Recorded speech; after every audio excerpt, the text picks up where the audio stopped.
Okay, welcome everybody to another tax law, which is what I've gone and typed in the big blue West search bar above.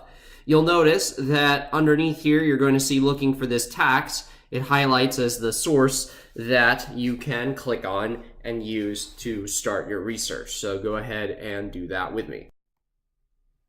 Once you're inside the tax sources, you'll see that you have options to click and continue to browse things like cases, trial court orders, statutes, and so on. By clicking on these and any of the sub-menus that pop up either on the screen or underneath it, you can continue to winnow down the area that you're searching in. Of course, that will be reflected in the West search bar up here.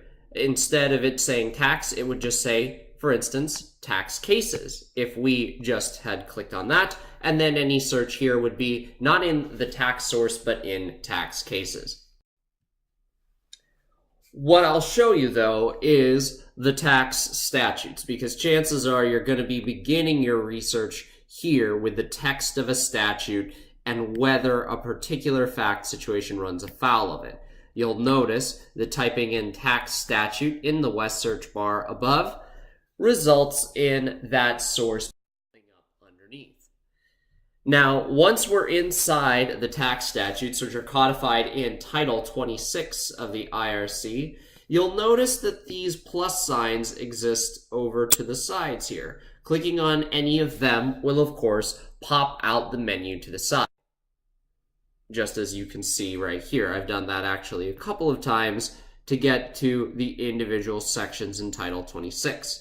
Before moving on, I'll let you know that the Tools and Resources menu to the right-hand side here includes a number of resources that can help you find things even if you don't want to run a search through the West search bar. For instance, you could run a search for the popular name table, for the name of a particular act, or for the index, for all the statutes pertaining to a certain topic. Westlaw has those available for you too, again, if you don't want to run the search up here.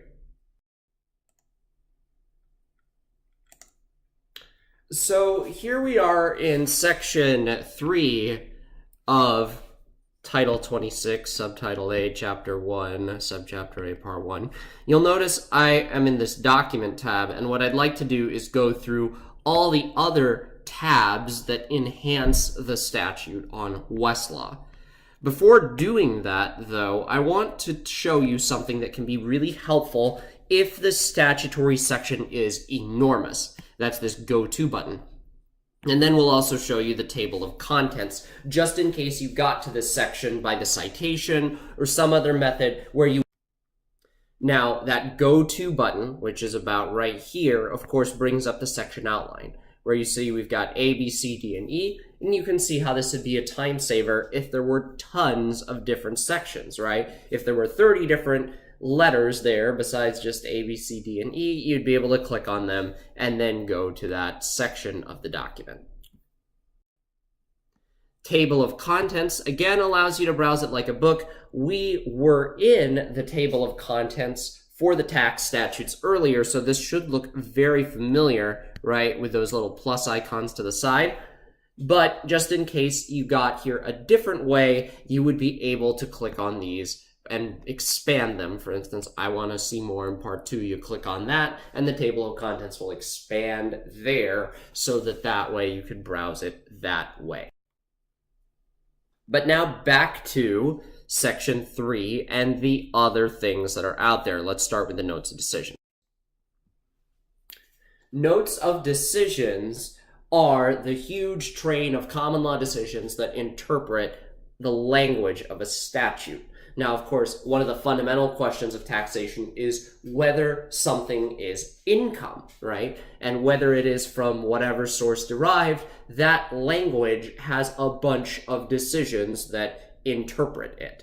And if you were to pull up that statute on Westlaw, the notes of decisions, which would be far more numerous than just the one that we're looking at, would include a number of precise topics and links to the relevant cases, along with the attorney editor written summary in the headnote.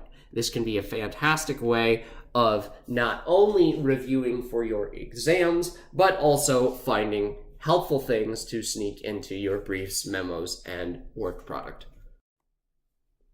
The next tab across the top here is history, and what I've gone and done is click on graphical statute, where, for instance, a statute changes for a number of times, you would actually see that there would be multiple colored bars. For instance, maybe there was a tax credit for activities in one year, 2015, that wasn't the same in 2016. Well, you would actually be able to see that with different multicolored bars by ghosting your mouse over it, by being able to click into the text of the law at that time to see the public law that changed it, as well as numerous other pieces of legislative history. Again, I've chosen one where there isn't that multiple version in the graphical statute because this has been in force for at least since 1997.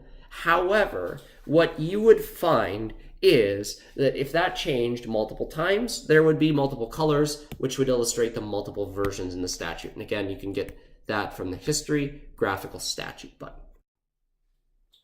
What about citing references? Here you can see that this section 3 has over 11,000 citing references. There are a lot of them.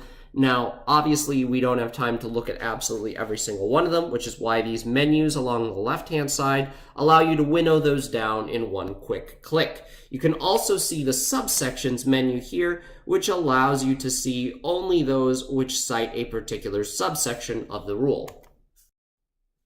Just like in the table of contents, hitting that plus button allows you to pop those out so that suddenly thousands and thousands become a whole lot more manageable, as you can see. Finally, context and analysis. This allows you to check out things like treatises and practice aids, which are going to link you to tons of other helpful resources, interpretations, ideas about practicing that will be helpful. As you can see here, the main sources are called Casey, Merton,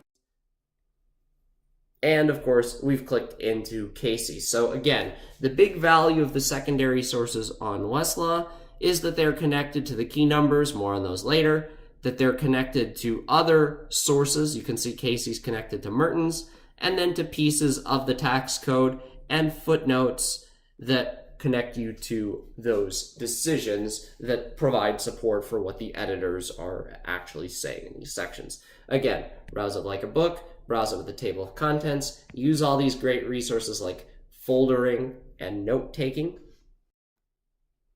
And again, like I said, in the footnotes, you'll see links to other pieces of primary law cases, statutes, etc., that provide support for the ideas that are advanced in these secondary sources. Once more, how do you get there? Well, you could, of course, type in tax like we did there and at the beginning, and then click into your secondary sources, or just type out tax secondary sources, as I've started to do here. You'll see go there. Again, all the tax law texts and treatises are over here, along with law reviews and journals and various forms that might be relevant to you in your practice here. Now let's talk a little bit about what you can do once you have a case. How do you expand that research to find other helpful cases? Here we are in the U.S. Tax Court, and you'll notice these West headnotes, right? Written by the West Attorney Editors in Eagan, Minnesota, and available for over a century to connect you to helpful research in whatever jurisdiction that you're practicing in. Click on that Change View button, pop it out into 2 columns, and you'll see the incredible detail of the key numbers. When your search is broad, begin by looking at all the Internal Revenue cases ever. Or if you know that your inquiry is very specific, liability to restore income received, give that one a click for incredible precision. Okay, so here's the cool thing about the key numbers. If you had started by clicking on this number inside a case from the Ninth Circuit, or from a place that doesn't control for you, you would still be able to connect that to helpful stuff in Ohio. Here's how you would do that. You'll notice that this list here in all federal might include cases that don't control or that might have the wrong. You'll notice here we've got options to change it to Ohio, include related federal, click on that apply button.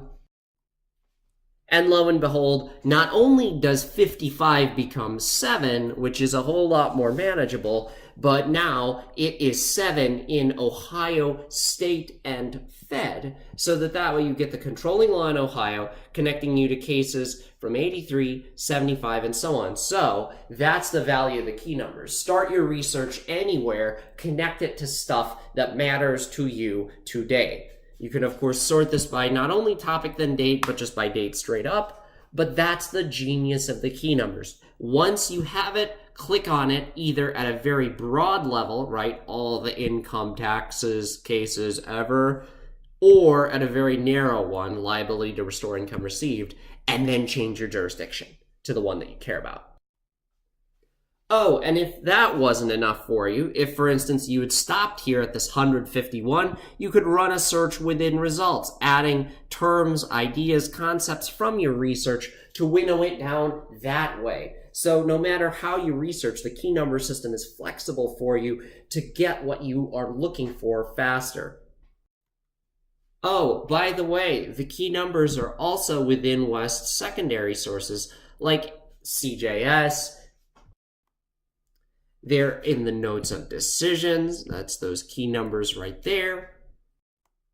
They're also available if you search key numbers and click on key numbers system in the list of sources. Because guess what? 400 of these topics, including an entire topic about taxation with numerous subtopics that you could select to run searches in, or that you could just use behind the scenes to bring your research to where it needs to be faster. A couple final things here.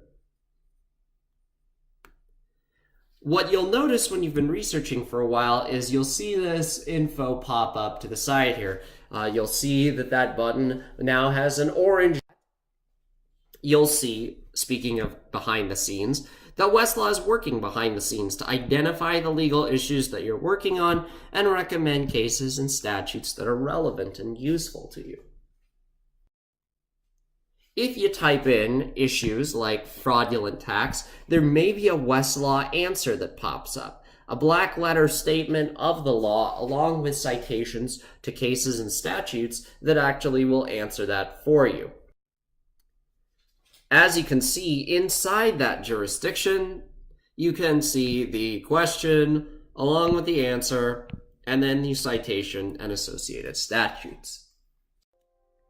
Now a little bit about how you can learn more. At any hour of the day or night, call this number at the bottom of every Westlaw screen to be connected with a Westlaw reference attorney. These folks complimentary to any user of Westlaw, either academic or commercial, to help you find what you're looking for, whether in terms of a source to look at, a search to run, or other miscellaneous questions. You can also use this Contact Us link to send them email, live chat, etc. That's all for now, so thanks for listening.